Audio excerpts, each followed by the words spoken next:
बिस्मिल्लाहिर्रहमानिर्रहीम। अस्सलामुअलैकुम।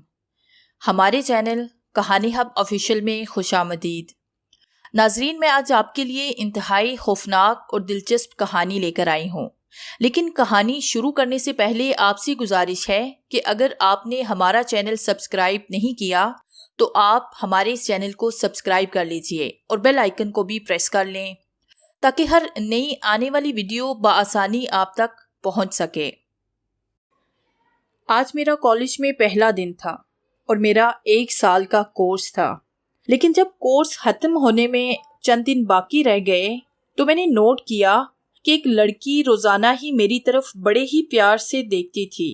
जब वो मेरी तरफ देखकर मुस्कुराती तो मुझे अजीब सी खुशी होती, लेकिन मैं महसूस करता कि उसकी आंखों में एक अजीब सी कशिश है, ऐसी कशिश जो इससे पहले मैंने किसी भी लड़की की आंखों में नहीं देखी थी। और इस बात में मैंने ये नोट किया कि वो छुट्टी होने से 1 घंटा पहले ही चली जाती थी, जिसकी वजह से मैं बहुत ही परेशान था कि पता नहीं क्यों ये छुट्टी से पहले क्यों चली जाती है, कौन है, कहाँ रहती है, इसका नाम क्या है। एक दिन जब वो छुट्टी से पहले ही कॉलेज से निकल गई तो मैंने भी तबीयत की खराबी का बहाना बनाकर प्रिंसिपल से छुट्टी ले ली और उसके पीछे ही कॉलेज से बाहर निकल गया। जब मैं उसके करीब पहुंचा तो मैंने उसे मुस्कुराते हुए हेलो कहा। उसने भी मुझे इस अंदाज से देखा कि मैं डर सा गया। यूं लगा कि जैसे मैं किसी अनहोनी चीज को देख रहा हूं। उसकी नीली आंखें पूरी तरह से रोशन थी, लेकिन जल्द ही उसकी ये कैफियत बदल गई और वो मुस्कुरा दी। फिर उसने मेरा नाम पूछा, मैंने बता दिया, लेकिन जब मैंने उसे उसका नाम पूछा तो उसने कहा फिर कभी बताऊंगी। इतना कहकर वो आगे की तरफ चल पड़ी और मैं उसे जाता हुआ देखता रह गया। मेरी नजरें उस पर ही जमी हुई थी। जितनी दूर वो जाती रही एक साया बनती रही और फिर न जाने कहाँ वो गायब हो गई। मैं उसकी मासूम सूरत आंखों में समाये हुए घर की तरफ चल दिया। मैं उसी के बारे में जानना चाहता था कि वो कौन है, कहाँ से आती है और उसकी नीली आंखों में ऐसी कशिश क्यों है कि देखने वाले को नई सोच में डुबो दे। एक दिन मैंने उसकी दोस्त से पूछना चाहा कि आपकी दोस्त जो छुट्टी से पहले ही चली जाती है उसका नाम क्या है, वो कहाँ रहती है, लेकिन उसने मुझे बताने से इनकार कर दिया। एक बात बताता चलूं कि कॉलेज हमारे गांव से दूर शहर में था, लेकिन मैं रोजाना ही पैदल आता जाता था। एक दिन मैं कॉलेज जा रहा था कि वो मुझे रिक्शा में बैठी हुई नजर आई जो साथ वाले गांव से शहर को जाता था। मैंने सोचा कि शायद वो उसी गांव में रहती है। उस गांव का नाम मैं जानता था। हमारे कॉलेज से कुछ फासले पर एक रेलवे स्टेशन है जिससे गुजरकर हमें कॉलेज जाना पड़ता था।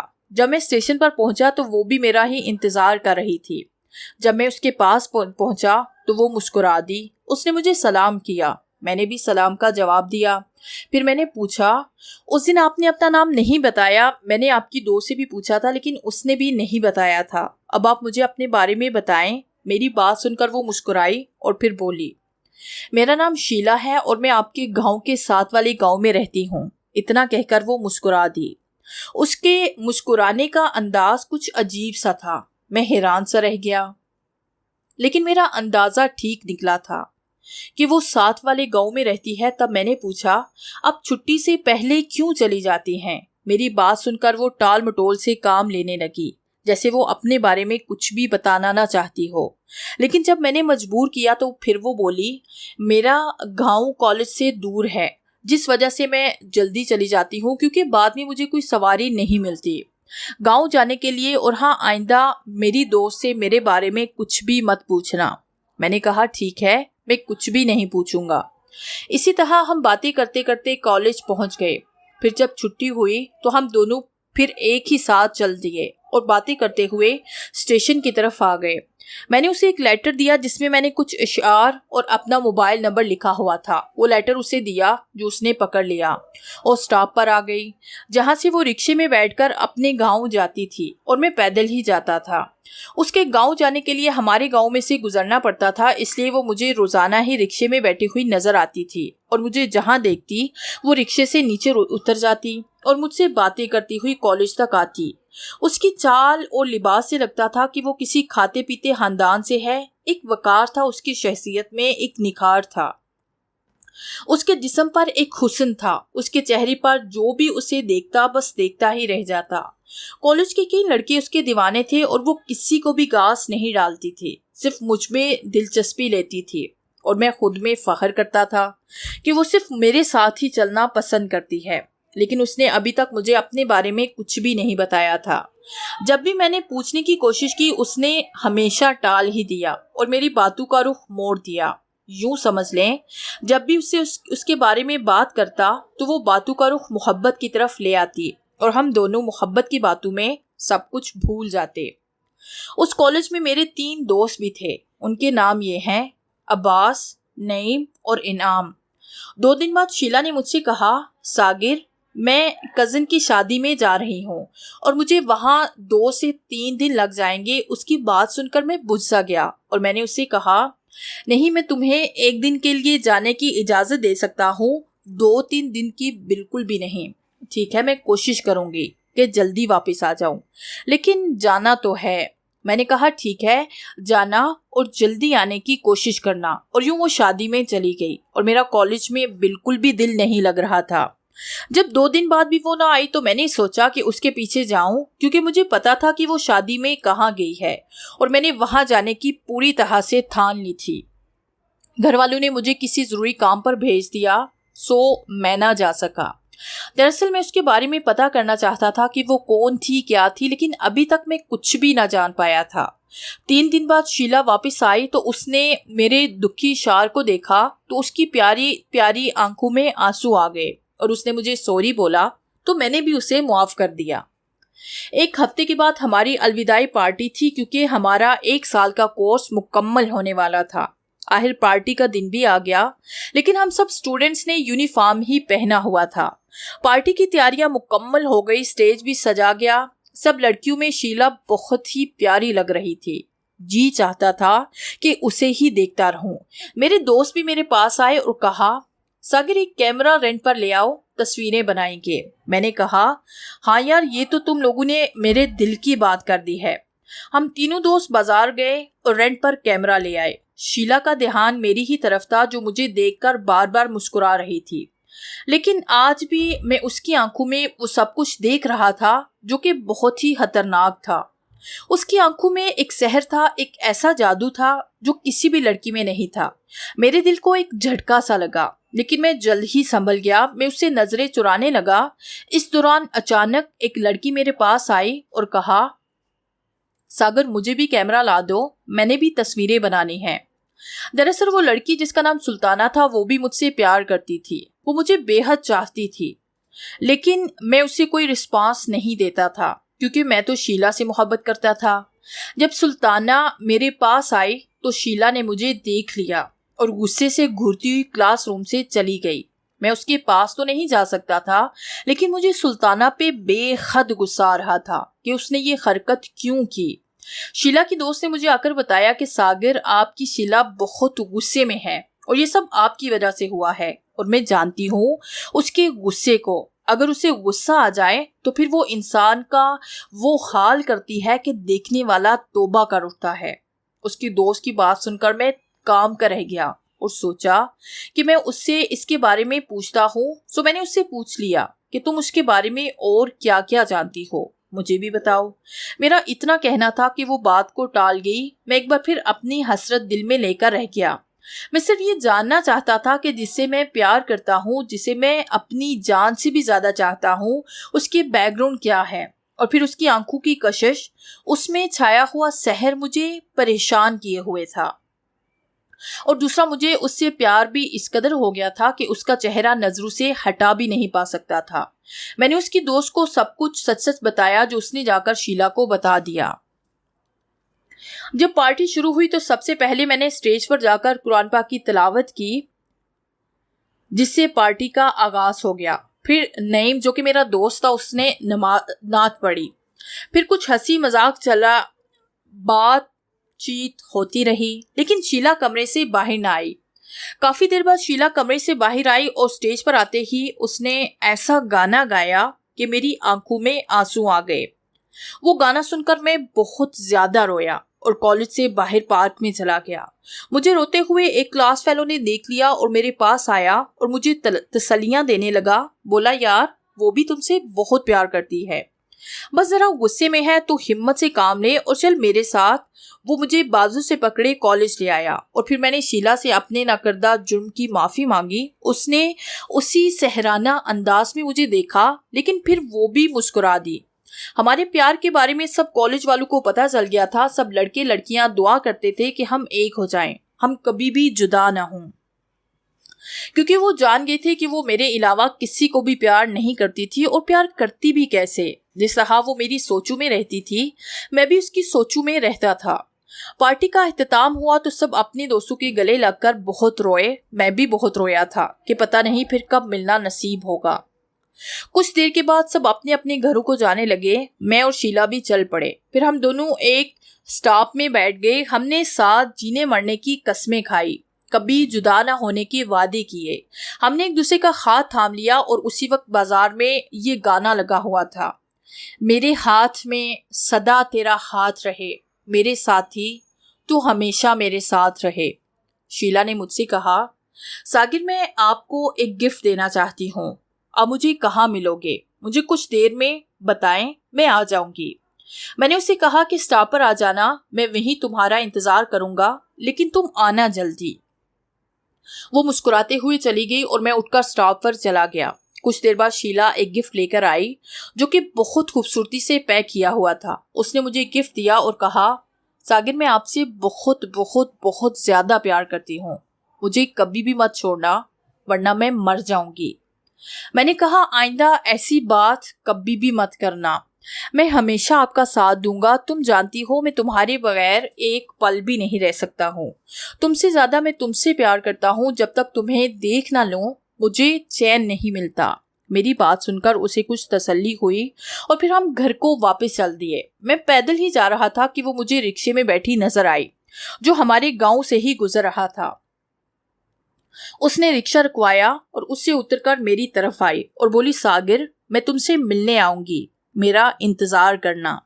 इतना कहकर वो दोबारा रिक्शे में बैठ गई और मेरी नजरों से ओझल हो गई। अब उसने कहाँ आना था, कहाँ मिलना था, मुझे कुछ भी मालूम नहीं था, लेकिन इतना जानता था कि अगर उसने कह दिया है तो फिर वो जरूर मिलने आएगी। यही सोचकर मैं घर पहुंचा और जब मैंने उसका गिफ्ट खोला तो एक ही प्यारी गजल लिखी हुई थी जो कि मुझे बेहद पसंद आई। वो गजल देखकर मेरी आंखों में आंसू आ गए। गजल की बैक साइड पर शीला ने खुद अपने हाथों से I love you, I miss you so much और इंग्लिश में एस और ए लिखा था। मैं रात को अपने कमरे में सोया हुआ था कि मुझे उसकी आवाज सुनाई दी। पहले तो मुझे कुछ वहम सा हुआ, लेकिन जब दोबारा आवाज दी तो मैं उठकर बैठ गया और खिड़की से बाहर की तरफ देखा। बाहर देखते ही मुझ पर हैरतू के पहाड़ टूट पड़े। वो बाहर ही खड़ी थी। उसने अपने आप को स्याह कपड़ों में लपेट रखा था। मुझे देखते ही वो एक तरफ गांव से बाहर की तरफ चल दी। मैं भी दरवाजा खोलकर बाहर की तरफ चल दिया। किसी को भी मालूम ना हो सका कि मैं कहाँ जा रहा हूँ और क्यों जा रहा हूँ। मौसम बहुत ही अच्छा था। चलते चलते मैं एक जगह दरख्त के पास पहुंच गया जहां वो खड़ी थी। उसके लबों पर वही अजीब सी सहराना मुस्कुराहट थी। तुम इतनी रात गए, यहाँ कैसे आ गई? मैंने दिल की बात कह दी जो उसे देखकर मेरे दिल में आई थी।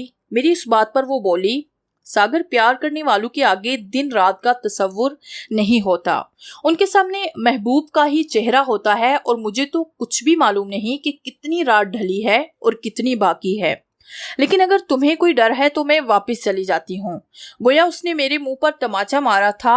नहीं नहीं, ऐसी कोई बात नहीं, बस यही सोच रहा था कि एक गांव से दूसरे गांव अकेले आना। मेरी इस बात पर वो हंस दी और बोली, मेरा जवाब फिर वही होगा कि प्यार करने वालों के सामने महबूब के चेहरे के अलावा कुछ भी नहीं होता है। आओ मेरे साथ। इतना कहकर वो एक तरफ को चलने लगी और मैं उसके पीछे पीछे चलने लगा। लेकिन मेरी छठी हिस्स कह रही थी कि सागर, इससे बच जाओ वरना तुम जान से भी जाओगे। ये ऐसा ख्याल था कि मेरे कदम खुद ब खुद वापस को मुड़ गए और मैं भाग निकला। उसे बहुत अजीब सा लगा, लेकिन उसने मुझे कुछ भी ना कहा। जब दूसरे दिन मेरी उससे मुलाकात हुई तो उसने कहा, तुमने रात कैसी हरकत की थी? मैंने कहा, मेरा भाई आ गया था। मेरी ये बात सुनकर वो चुप हो गई और साथ ही मुस्कुरा दी। मैंने कहा, क्या तुम्हें रात को मेरे पास आते हुए डर नहीं लगा था? मेरी बात सुनकर वो बोली, मुझे डरने वाले लोग बिल्कुल भी अच्छे नहीं लगते और ना ही मैं डरपोक हूँ। मैं जब भी जहां भी चाहूँ जा सकती हूँ, मुझे किसी से भी डर नहीं लगता। अगर तुम मेरे साथ नहीं चल सकते तो अभी से मुझे बता दो, ताकि मैं तुम्हारा टाइम जाया ना करूं। नहीं नहीं, ऐसी कोई बात नहीं, मैं डरने वाला नहीं हूँ और ना ही बुज़दिल हूँ, ना ही डरपोक हूँ। मेरी बात सुनकर वो हंसती और बोली, ठीक है, मोहब्बत में तुम्हारा इम्तिहान लेना चाहती हूँ, देखती हूँ कि तुम मेरे प्यार में कितने मुखलिस हो। हाँ हाँ, क्यों नहीं, मैंने बहादुरी दिखाते हुए कहा, हालांकि मैं दिल में डर रहा था कि न जाने कौन से इम्तिहान की बात कर दे। बताओ कौन सा इम्तिहान लेना है मुझसे? मेरी बात सुनकर वो बोली, बताऊंगी, अभी नहीं, वक्त आने पर फिर हम दोनों जुदा हो गए। दिन इसी तरह गुजरते गए। हम हर हफ्ते कॉलेज आते थे, एक दूसरे को देखते थे, बातें करते थे और दिल की प्यास बुझाते थे। कॉलेज से वापसी पर हम किसी ड्रिंक कॉर्नर में जाते, कुछ देर बैठकर प्यार और मोहब्बत की बातें करते, साथ जीने मरने की कस्में खाते और कभी ना जुदा होने के वादे करते थे। एक दिन की बात है, हम एक शॉप में बैठे बातें कर रहे थे कि मेरे बड़े भाई ने हमें देख लिया और मैंने भी उन्हें देख लिया। वो मुझे देखकर बहुत गुस्से में दिखाई दे रहे थे और मैं जानता था कि अब मेरा वो हाल करेंगे कि शायद मैंने कभी सोचा भी ना हो। वो मेरा भाई आ गया है। मैंने शीला को आगाह किया तो उसने एक नज़र मेरे भाई की तरफ देखा, लेकिन मुंह से कुछ भी ना बोली। भाई ने वहां आकर मुझे अपने पास बुलाकर कहा, ये लड़की कौन है? मैंने डरते हुए कहा, भाई ये मेरी दोस्त है। ये सुनते ही भाई ने मेरे इतने जोर से थप्पड़ मारा कि मेरी जमीन मुझे घूमती हुई महसूस हुई। फिर भाई ने पूछा कि इसका नाम पता क्या है। मैंने उसको नाम पता गलत बता दिया और कहा, इसके सामने मुझे कुछ भी मत कहना, घर जाके चाहे जान से मार देना। भाई ने शीला से कहा, तुम जाओ। वो चुपचाप वहां से घर चली गई। कुछ देर के बाद भाई मुझे घर ले आया और आते ही मारना पीटना शुरू कर दिया। उस दिन भाई ने मुझे बहुत ज्यादा मारा। मेरे मुंह से खून निकलने लगा, बाजू पर भी चोटें आई। मेरा बहुत बुरा हाल हो गया था। भाई ने मुझसे मोबाइल भी छीन लिया मुझसे और कहा, आइंदा उसका नाम भी लिया तो मैं तुम्हें जान से मार डालूंगा। मैं चुपचाप उसकी बातें सुनता रहा और मेरी शीला से 2 दिन से बात ना हो सकी। ये 2 दिन मैंने रो रो कर गुजारे। फिर मैंने अम्मी से कहा, प्लीज अम्मी जान, भाई से मोबाइल ले दें। अम्मी की बहुत मिन्नतें की। फिर बहुत मुश्किल से अम्मी ने मुझे मोबाइल लेकर दिया और साथ वार्निंग देते हुए मुझसे कहा, उससे कभी बात मत करना, वरना ना सिर्फ मोबाइल दोबारा छीन लिया जाएगा बल्कि मार भी पड़ेगी। लेकिन मैं उसके बिना कैसे रह सकता था। मैंने झूठ बोलकर मोबाइल ले लिया और मौका देकर मैंने उसे कॉल कर दी। 3 दिन के बाद जब हमारी बात हुई तो शीला मेरा हाल पूछने लगी, सागर तुम कैसे हो, ठीक तो हो ना? मैंने कहा, हाँ मैं बिल्कुल ठीक हूँ, फिक्र करने की जरूरत नहीं। वो बोली, मुझे तुम्हारी बहुत फिक्र है, मैं तुमसे मिलना चाहती हूँ, बोलो कहाँ मिलोगे? मैं भी उसे देखना चाहता था क्योंकि मुझे उसके बिना कुछ भी दिखाई नहीं दे रहा था। मैंने कहा, कॉलेज में मिलते हैं। वो बोली, ठीक है, कल आ जाना। ओके ठीक है, मैंने कहा और फोन बंद कर दिया। अगले दिन वो कॉलेज आई। मैं उसे लेकर एक आइसक्रीम में चला गया। मुझे देखकर वो सर्द सी आंख भरकर रह गई और एक गहरी नजर मुझ पर डाली। सागर, मेरी वजह से तुम्हारी ये हालत हुई है, अगर चाहो तो उसकी सजा मुझे दे सकते हो। जबकि मैं उसे तसल्लियां दे रहा था, मुझे कुछ नहीं हुआ, मैं बिल्कुल ठीक हूँ। बड़ी मुश्किल से उसका मूड ठीक हुआ और हम पहले की तरह हंसने मुस्कुराने लगे और यूं हम दोनों जुदा होकर अपने अपने घरों को लौट गए।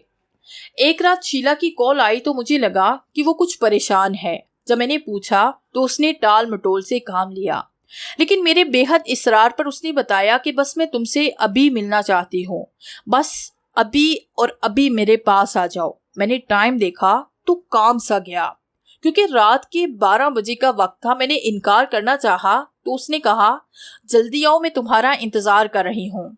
अपने गांव में इतना कहकर उसने फोन बंद कर दिया। मेरे दिल में कई वसवसों ने जन्म लिया कि सागर आज तुम्हारी है नहीं, आज तुम उसके हाथ कभी भी नहीं जिंदा बच सकते। तुम जानते हो कि उसकी आंखें इंसानी नहीं हैं, उन आंखों में एक सहर है, मौत का सहर। लेकिन फिर सोचा कि जो होगा देखा जाएगा, मुझे उसके पास जाना चाहिए। हो सकता है उसे बहुत ज़रूरी बात करनी हो मुझसे। क्योंकि उसकी आवाज़ बता रही थी कि वो परेशान है, मैं उठ खड़ा हुआ और रात के अंधेरे में उसके गांव की तरफ चल दिया। मैंने अपनी हिफाजत के लिए एक छुरी रख ली थी। हर तरफ वीराना ही वीराना था, लहलहाती हुई फसलें, ऐसे लग रहा था जैसे आदमखोर भूत हों। मैंने बहादुर बनने की कोशिश की, लेकिन उसके बावजूद भी मेरा दिल खौफ में लड़खड़ा रहा था। जैसे भी हवा चलती, मुझे ऐसे लगता कि काफ़ी सारी चुड़ैलें मिलके बैन कर रही हो। उसके गांव में जब मैं पहुंचा तो एक आवाज़ आई मुझे एक तरफ से कि इस तरफ आ जाओ। वो की फसल थी, गन्ने की फसल। वो उसके कोने में खड़ी थी, उसकी आंखें चमक रही थी। मैंने अल्लाह का नाम लिया और उसकी तरफ हो लिया। मुझे यकीन था कि तुम मुझे मिलने ज़रूर आओगे। तुम मेरे इम्तिहान में पास हो गए हो। मैंने कहा, शुक्र है कि मैं तुम्हारे इम्तिहान में पास हो गया हूँ। मेरी इस बात पर वो मुस्कुरा दी। मैंने कहा, हाँ, मुझे बताओ कि तुमने मुझे यहाँ इस वक्त क्यों बुलाया है। बस वैसे ही देखना चाहती थी कि तुम्हारे दिल में मेरे लिए कितनी मोहब्बत है। और अब मुझे पता चल गया है कि तुम मुझसे सच्चा प्यार करते हो। और हाँ सुनो, घर वाले मेरी शादी करना चाहते हैं और मैं नहीं चाहती कि तुम्हारे अलावा मैं किसी और की बनूं। मैंने कहा, इसमें टेंशन वाली कौन सी बात है। वो बोली, मेरी खाला और फुप्पो अपने बेटों के लिए मेरा रिश्ता मांग रही हैं, लेकिन अब्बू को ये समझ नहीं आ रही कि किसे हाँ करें और किसे इनकार करें। लेकिन मैंने घर वालों को साफ बता दिया कि मैं अभी शादी नहीं करना चाहती। तो अब्बू ने उन्हें बाद में आने का कह दिया। उसने मुझे कहा, अपने अम्मी अब्बू को हमारे घर भेजो वरना बहुत देर हो जाएगी। मैंने कहा, हाँ, मैं ज़रूर उनसे बात करूंगा, तुम फिक्र मत करो। मैंने महसूस किया कि वो मेरी कमर पर अपना हाथ फेरने लगी थी। उसकी इस हरकत ने मुझे मस्त करना शुरू कर दिया। और फिर मेरे साथ क्या कुछ हुआ मैं कुछ भी नहीं जानता था, लेकिन इतना जानता हूँ कि उस रात के बाद मुझे उससे प्यार हो गया था और मैं चाहता था कि वो मुझे यूं ही मिलती रहे। उसने मुझ पर एक ऐसा जादू कर दिया था, मैं नहीं जानता, बस इतना जानता था कि उसका चेहरा मेरी नज़रों के सामने रहता था। मैंने एक दिन डरते डरते अपनी अम्मी से बात की, लेकिन अम्मी ने साफ इनकार कर दिया और कहा, वो लोग हमारी बरादरी के नहीं हैं, इसलिए तुम्हारी शादी उसके साथ कभी भी नहीं हो सकती। मैंने कहा, ठीक है, लेकिन अगर मैं शादी करूंगा तो सिर्फ शीला से ही करूंगा, वरना मैं कभी किसी से शादी नहीं करूंगा। मैं हर वक्त गुमसुम और उदास रहने लगा था और सोचता कि काश हमारे घर वाले मान जाएं, लेकिन कोई भी इससे शादी के लिए रजामंद नहीं था। फिर एक दिन उसने मुझे मिलने का कहा तो मैं कॉलेज चला गया। वो भी आ गई। फिर हम एक आइसक्रीम में गए, वहां बैठे रहे जब तक वो मेरे साथ रही। वो बार बार कह रही थी कि सागर, मैं तुम्हारे बगैर नहीं जी सकती, क्योंकि मैं तुमसे बहुत प्यार करती हूँ। तुम मुझे मेरी जान से भी ज्यादा अजीज हो। और मैं उसे तसल्ली देता कि कुछ नहीं होगा, तुम टेंशन मत लो, हम जरूर एक हो जाएंगे। बहुत मुश्किल से उसे चुप करवाया और हम कुछ देर बैठने के बाद अपने अपने घर चल दिए। मुझे क्या हो गया था मैं नहीं जानता था, लेकिन इतना महसूस कर रहा था कि मैं दिन ब दिन कमजोर होता जा रहा हूँ। और वो हर रोज ही मुझसे मिलने के लिए आ जाती थी और फिर मुझे अपने साथ ले जाती थी। एक दिन उसने मुझे बताया कि तुम जानना चाहते थे कि मैं कौन हूँ, कहाँ से आती हूँ, तो मैं तुम्हें आज अपनी हकीकत बताती हूँ। मैं इंसान नहीं हूँ, बल्कि एक जिनजादी हूँ। मैं परिस्तान से आई हूँ, मुझे यहाँ कैद कर लिया गया था और जब मैं आज़ाद हुई तो अपनी तमाम ताकतें खो चुकी थी। मेरे एक साथी ने मुझे बताया कि 40 दिन तक किसी ऐसे इंसान का खून पियो जो तुमसे ज़माने से भरकर प्यार करे। सो मैं इस काम के लिए मैंने तुम्हें चुन लिया और मैंने महसूस किया कि तुम मुझे ज़माने से भरकर चाहने लगे हो। मैंने तुम्हें पूरी तरह से अपनी मोहब्बत के जाल में फंसा लिया, लेकिन कभी कभी तुम्हारा बेपनाह प्यार करना देखकर मैं कुढ़ जाती कि मैं तुम्हारा खून नहीं पीऊंगी, बल्कि हमेशा हमेशा के लिए तुम्हारे साथ ही रहूंगी। लेकिन मुझे मेरे साथी ने ऐसा ना करने दिया। उसने मुझसे कहा कि ये इंसानी दुनिया है और इंसानी दुनिया में हमारा कोई काम नहीं, हमें अपनी दुनिया में वापस जाना होगा और वहां ही अपनी जिंदगी गुजारना होगी। उसकी बात सच थी, मुझे ऐसा ही करना पड़ा। मुझे तुम्हारा खून पीना पड़ा और मैं चाहती थी कि मेरे इस काम का तुम्हें ना मालूम हो। सो मैं तुम्हें अपने सहराना हाथों से मस्त कर देती थी और फिर तुम्हारा खून पीने लग जाती थी। तुम्हें कुछ भी नहीं मालूम होता था कि मैं तुम्हारे साथ क्या कुछ कर रही हूँ। तुम तो बेहोश हो चुके थे और फिर मैं खुद ही तुम्हें तुम्हारे गांव में एक महफूज जगह पर रखाती थी। ये काम मैं हर रोज करती हूँ और अब कुछ ही दिनों में मैं अपनी मंजिल पा लूंगी। न सिर्फ अपनी दुनिया में चली जाऊंगी बल्कि उन्हीं ताकतों की फिर से मालिक बन जाऊंगी जो कभी मेरे पास होती थी। वो बोलती जा रही थी और मैं उसका मुंह देखता जा रहा था।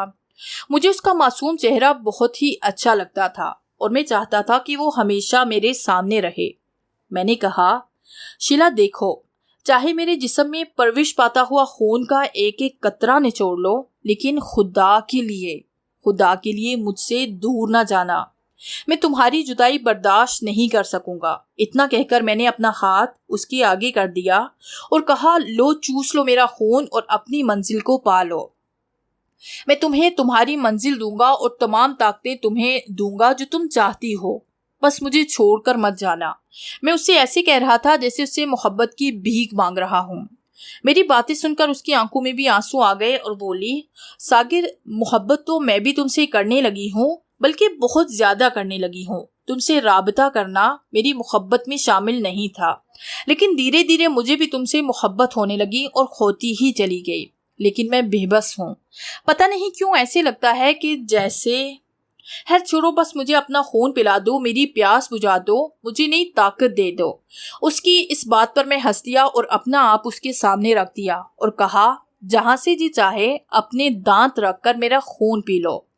इतना कहकर मैंने अपनी आंखें बंद कर ली। मैंने महसूस किया कि उसके दांत मेरी गर्दन में पेवस हुए थे, लेकिन साथ ही उसकी सिसकारियों की गूंज भी मुझे सुनाई दे रही थी। यूं लग रहा था कि जैसे वो मेरा खून पीने पर खुश नहीं है। मैं मस्त होने लगा था। वही मस्ती मुझे मिलने लगी थी जो हर रोज मैं महसूस करता था। आज मैं जान गया था कि वो मस्त करके मेरे साथ क्या करती थी, यही कुछ करती है जो वो अब कर रही थी। और अब मुझे अपनी जिंदगी की बिल्कुल भी परवाह नहीं थी, क्योंकि मैंने अपनी जिंदगी उसके नाम कर दी थी। वो चाहे बचा कर रखे, चाहे मौत के हवाले कर दे। मुझे और कुछ भी नहीं चाहिए था। आज वो अकेली नहीं आई थी, बल्कि उसके साथ एक लड़का भी आया था, और वो जो कोई लड़का था वो इंतहाई खूबसूरत था। उसके लबों पर मुस्कुराहट थी। वो मेरे करीब आई और बोली, ये मेरा साथी है और मैं इसके साथ आज अपने वतन परिस्तान चली जाऊंगी। आज मेरा तुम्हारे साथ आखिरी दिन है, आखिरी रात है। इसके बाद मैं तुम्हें और तुम मुझे देख नहीं पाओगे। उसकी बात सुनकर मैं गुस्सा गया और कहा, नहीं नहीं, तुम कहीं भी नहीं जाओगी, मेरे पास ही रहोगी। मैं तुम्हें कहीं भी नहीं जाने दूंगा। मेरी बात सुनकर वो रो दी और बोली, मजबूरी है, वरना मैं खुद भी यही रहना चाहती हूँ। मैं एक सर्द आह भरकर रह गया और कहा, हाँ, अगर तुम्हारा यही फैसला है तो फिर एक काम करना, मेरी एक ख्वाहिश को पूरी करना। हाँ हाँ बोलो, क्या ख्वाहिश है? मैं तुम्हारी इस ख्वाहिश को जरूर पूरा करूंगी। मैंने आज मेरे जिस्म का तमाम खून चूस लेना, क्योंकि तुम्हारे बिन मैं जी नहीं पाऊंगा। मेरी बात सुनकर वो एक दर्द से बोली, मैं ऐसा नहीं करूंगी। तुम्हें ऐसा ही करना होगा, अपने महबूब की इस ख्वाहिश को पूरा करना होगा। उसके साथ आए हुए नौजवान ने कहा, चलो जल्दी करो, वक्त बहुत कम है। उसने फिर से कहा तो शीला ने मेरी गर्दन पर अपने होंठ रख दिए और मुझे मस्ती चढ़ने लगी, जो चढ़ती ही चली गई। मुझे आज अपना होश न रहा था। सिर्फ इतना जानता था कि जैसे मेरी कोई सांसें खींच रहा हो, जैसे कोई मेरी जान निकाल रहा हो। बस उसके बाद मैं कुछ भी नहीं जान सका। होश आया तो मैं एक बेड पर पड़ा हुआ था। मेरा जिस्म हड्डियों का ढांचा बना हुआ था। डॉक्टर कह रहे थे कि इसके बचने की उम्मीद बहुत ही कम है। इसके अंदर खून का एक कतरा भी नहीं है, सिर्फ सांसें ले सकता है और बस। अब मैं हर रोज जीता और हर रोज मरता हूँ, लेकिन उसकी याद ने पीछा नहीं छोड़ा। उसकी बातें बहुत याद आती हैं। जब वो कहती थी कि सागर, मुझे कभी मत छोड़ना, वरना मैं मर जाऊंगी। बहुत रोता हूँ उसे याद करके। अब तो आंसू भी खत्म हो गए हैं। मैंने उसे ढूंढने की बहुत कोशिश की, लेकिन आज तक उसे ढूंढ नहीं पाया। दिल में एक हसरत है कि मरने से पहले उसे एक बार देखूं और पूछूं कि मेरे साथ ऐसा क्यों किया। क्या कमी थी मेरे प्यार में, जो मेरे प्यार के साथ इतना बड़ा धोखा किया। मैं हर रोज अल्लाह से दुआ करता हूँ कि मुझे एक बार अपनी शीला से मिला दे, एक बार उसका दीदार करा दे, सिर्फ एक बार। जब भी शीला के गिफ्ट देखता हूँ तो आंसू रुकने का नाम नहीं लेते। मुझे तो कुछ समझ नहीं आ रहा कि मैं क्या करूँ। हाँ, आज रात वो मुझे दिखाई दी थी। वो उसके साथ था, दोनों ही मुस्कुरा रहे थे। उसके लबों पर सच्ची खुशी थी, सच्ची मुस्कुराहट थी। मुझे देखकर वो बोली, सागर तुम जिंदा हो। मैं समझी कि तुम मर चुके होंगे। हाँ, मैं मर चुका हूँ, कैसे जिंदा हूँ ये मैं खुद भी नहीं जानता, लेकिन शायद अब जान गया हूँ, क्योंकि मैंने खुदा से एक सवाल किया था कि आखिरी बार तुमसे मिलवा दे, आखिरी बार तुम्हारा दीदार करवा दे, और आज तुम्हारा दीदार हो गया।